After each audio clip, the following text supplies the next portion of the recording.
오늘 아침을 여는 말씀은 이사야 12장 4절부터 6절까지 말씀입니다. 그날에 너희가 또 말하기를 여호와께 감사하라. 그의 이름을 부르며 그의 행하심을 만국 중에 선포하며 그의 이름이 높다 하라. 여호와를 찬송할 것은 극히 아름다운 일을 하셨음이니 이를 온 땅에 알게 할지어다. 시온의 주민아, 소리 높여 부르라. 이스라엘의 거룩하신 이가 너희 중에서 크심이니라 할 것이니라. 4절은 다음과 같이 시작합니다. 그날에 너희가 또 말하기를. 이 말은 1절과 매우 비슷한 형태를 가지고 있습니다. 1절은 내가 말하기를 이라고 합니다. 그리고 4절은 너희가 말하기를 이라고 합니다. 1절은 내가 라는 한 사람이었는데 4절에서는 너희라는 집단으로 확장된 것을 볼 수 있습니다. 이사야 12장은 구원의 노래입니다.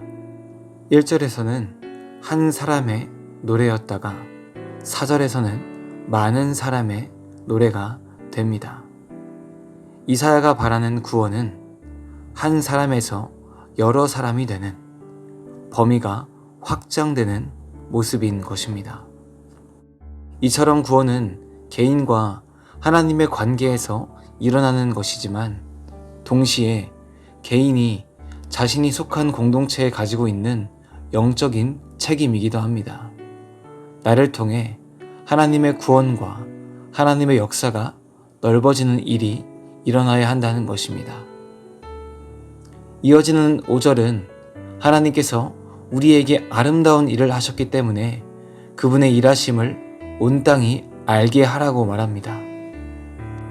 5절에 알게 할지어다 라는 말을 원어로 보면 직접 보아서 확인하다 라는 뜻이 있습니다. 이를 온 땅에 알게 할지어다 라는 말은 이를 온 땅의 민족들이 보고 알게 하라 라는 뜻이 됩니다.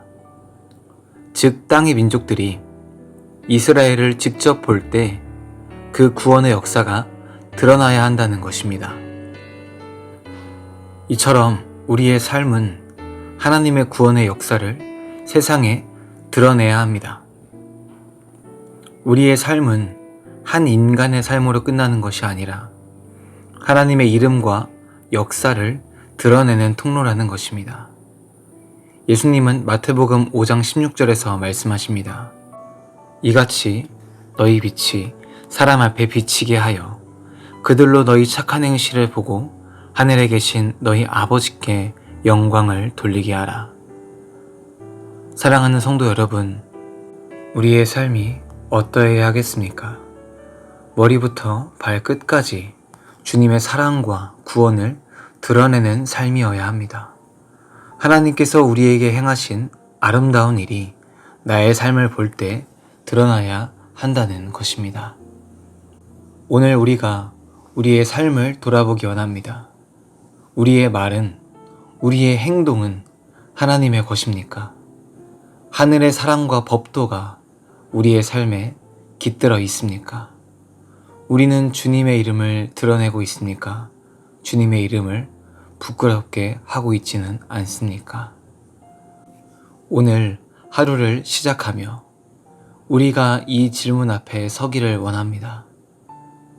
그리고 우리의 삶이 하나님의 아름다운 일을 드러내는 삶으로 변화되기를 원합니다.